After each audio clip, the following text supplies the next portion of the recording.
My name is Judy Showalter, and today is March 18th, 2008. We are here today with Mary Alletta Pannill to hear some more stories about her time at Randolph-Macon College. Thank you, Judy. I want to speak about some things today in sort of a special theme of changes that have occurred during my stay here. Blackwell Auditorium, which was opened in 1953, became a center for convocations, lectures, concerts, and for a brief period, the Hanover Concert Series. Bill Troxell was director of the Randolph-Macon Glee Club, Choir, and the Yellow Jacket Quartet, Barbershop Harmony Deluxe. Formal and informal musical performances conducted by Mr. Troxell were special events, as were visits they made to other locations. Graduation ceremonies were in Blackwell until we outgrew it. Crenshaw Gym served for several years, then an outdoor setting under the oaks and maples of Jordan Wheat campus.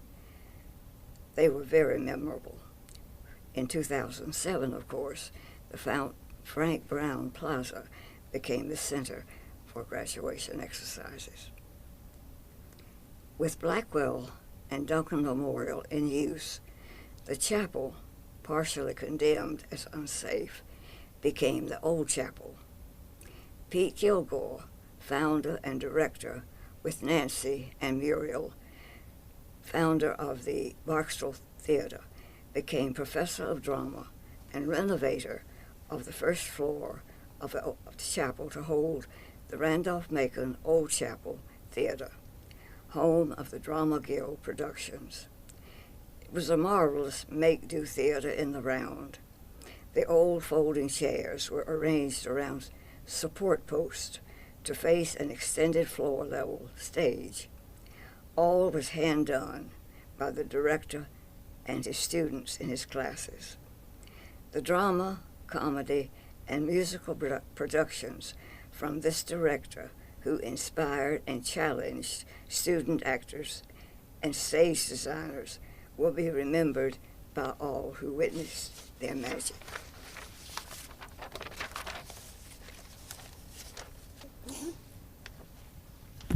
When Frank Hall was condemned in 1955, all the administration offices were moved to Mary Branch. The president's office occupied the first floor public rooms. The extensive basement, and it is huge, contained the dean's offices, the treasurer's office, the registrar's office, admissions office, and the college bookstore. During this 55 to 60 period, Burnell was serving as dean of men. One spring semester, the registrar, which was a one-person office, she resigned shortly before the end of spring term.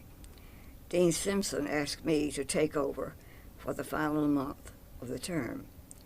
With no ability to type, and that's how reports were recorded, I agreed. He promised that there would be no delay in faculty grade reports. So I did transcripts by hand, and all term grades reports were sent to parents, yes, on schedule. Bill Robertson became registrar. Book orders for curriculum requirements in the bookstore needed a co-manager. I became the co-manager for book orders, which was in Mary Branch also. At the end of 1 year, though, I decided my term in Mary Branch administration was all I needed, and so I retired. When McGraw-Page Library was completed in all its splendor, Randolph-Macon students formed a line between the two locations. Books were moved hand by hand, televised. Okay. Peel Hall, named in honor of Bishop Peel, Virginia Conference Methodist Church, was a friend of Dr. Moreland's and of Randolph-Macon.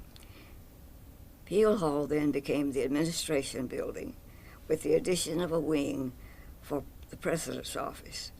This required the demolition of the old gym, a venerable court-sized building of red brick. There was much opposition to this action, but it was, in reality, necessary. Bricks left at the scene were soft, handmade clay bricks. They crumbled at the slightest pressure. I collected quite a few pieces before the space was cleared. In the late 1960s, Randolph-Macon faced serious financial problems. The Board of Trustees explored co-education. Burnell was appointed chair of a committee, board members, faculty, and alumni. Many meetings, much opposition, more meetings. A decision amicably was made and was announced at the meeting in 1971. The first co-ed class entered the fall of 1971. Results were admirable. Even the naysayers in all quarters were won over. Let's do it. The Campus Circle was an organization composed of the faculty wives. There were officers and programs, established about 1955, I think. This was possible because all the faculty families lived near the campus. The purpose of this meeting was for faculty wives to become acquainted and to help with any projects they could on the campus. This organization, I think, lasted for about 15 to 20 years. At the spring meeting of the Alumni Board of Directors in 1976, a newly created award was announced, Honorary Alumna. To be awarded, the recipient of that was a great honor for me. In November of 1986, the resolution passed by the Board of Trustees in 1981 was accomplished. Here with us again. Pannill House was dedicated that Saturday with the participation of President Payne, Trustees Chair John Clements, and Professor Howard Davis. This was indeed a treasured day for me. The house is an attractive two-story brick formerly owned by Dr. Fox. Fox Hall was named for him, and acquired after his death by the college. It was available for the dedication in '86. It would hold a Pannill library room, shelves filled with my books, accounts of Burnell's career at Randolph-Macon, and various framed awards on the walls. This will remain a repository to identify Burnell Pannill and to present a person in whose honor the dedication was made.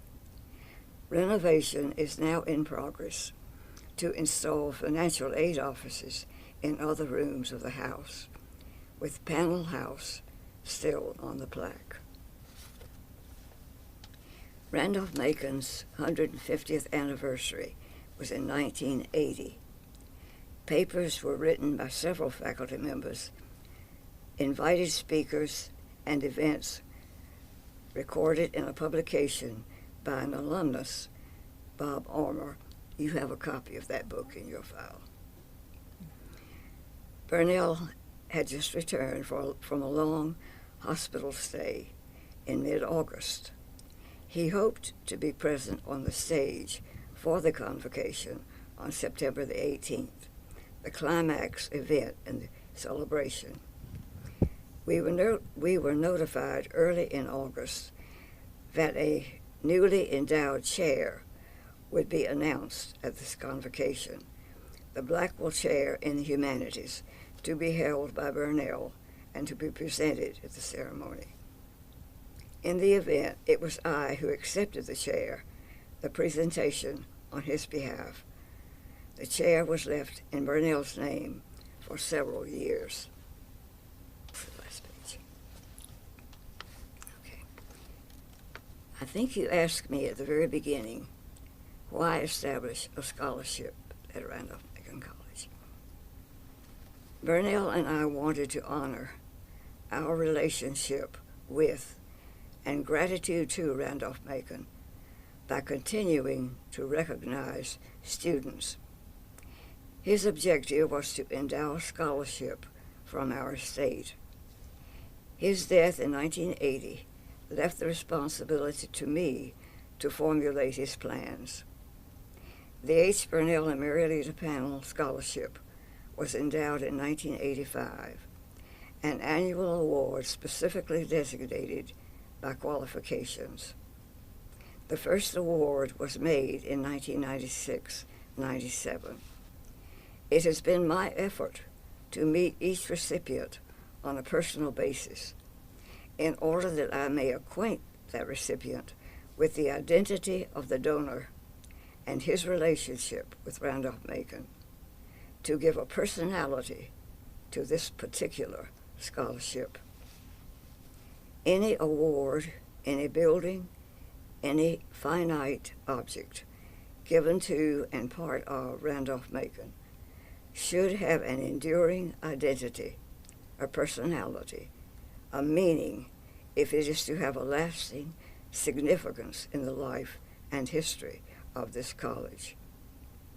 Changes there must be, but it is in the traditions we keep and honor that we have continuity on which to build our future.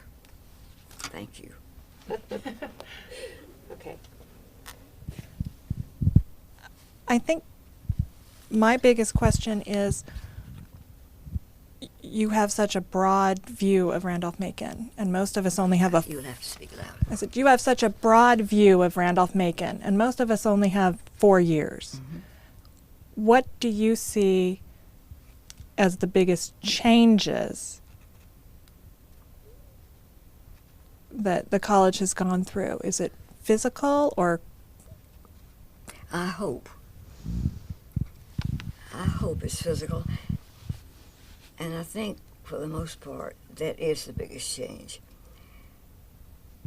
I do think truly that those of us who have known the traditions of the past, the reason Randolph-Macon was founded, the purposes it followed, the excellence of faculty chosen, the leadership it has had, needs to be kept intact if we don't have vast changes other than physical. And when you talk about the traditions of the college, what do you have in your mind? What are you thinking of?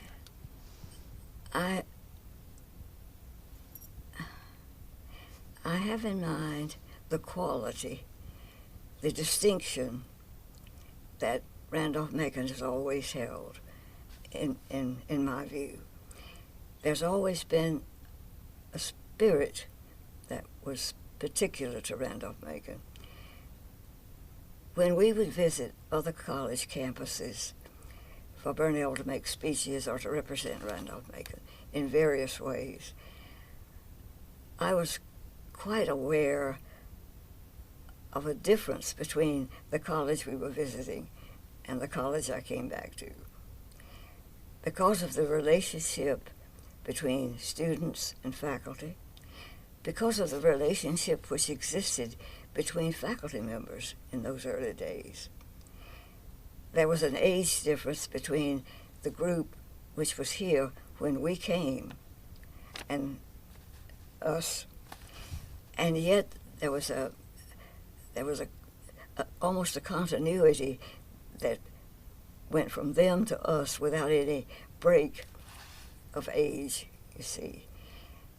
The faculty acted as a whole. They formed clubs together, literary clubs, that kind of thing. And there was a familiarity that set them apart.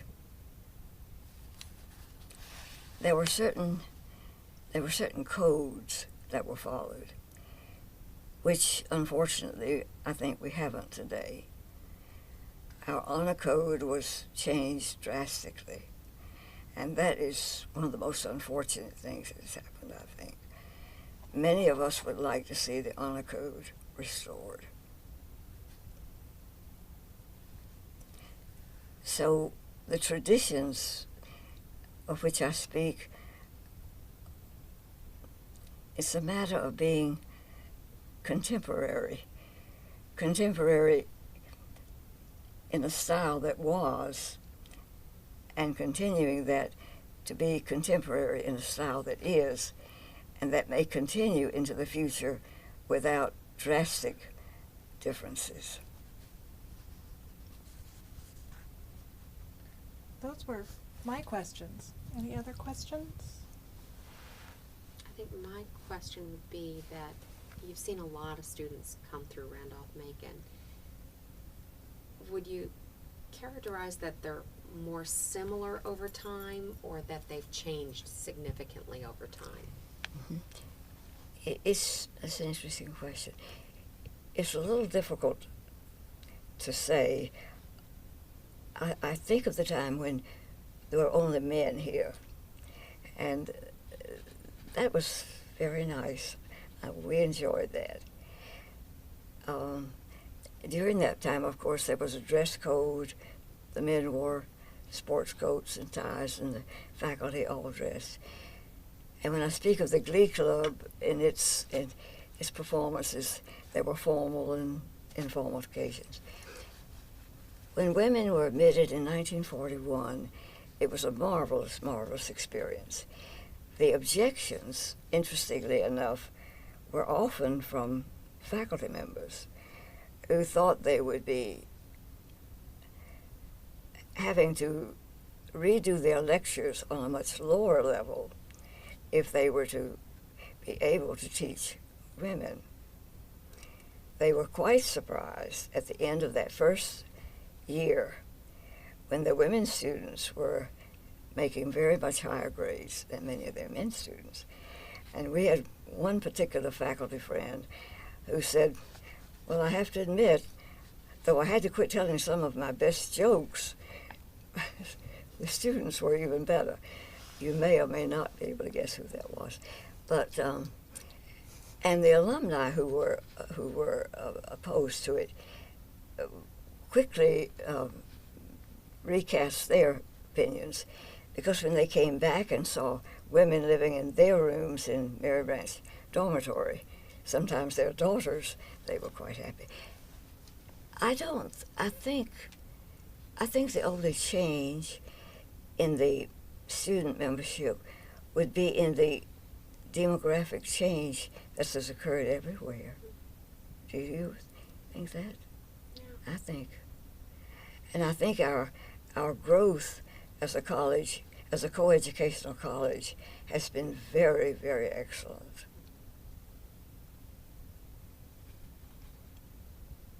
Thank you. Well, thank you very much for sharing with us today.